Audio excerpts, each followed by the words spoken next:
Pelakon dan pelawak Saiful Apek akui kecewa apabila rakan baiknya Yassin Yahya yang sepatutnya pulang ke Malaysia bagi menyambut Aidilfitri masih lagi ditahan di Arab Saudi.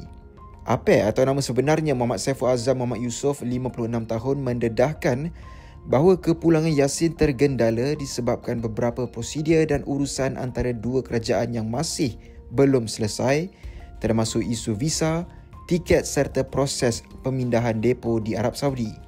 Dia sendiri merasakan kecewa kerana telah menguar-uarkan berita kepulangan Yassin kepada umum, namun ia masih belum dapat menjadi kenyataan.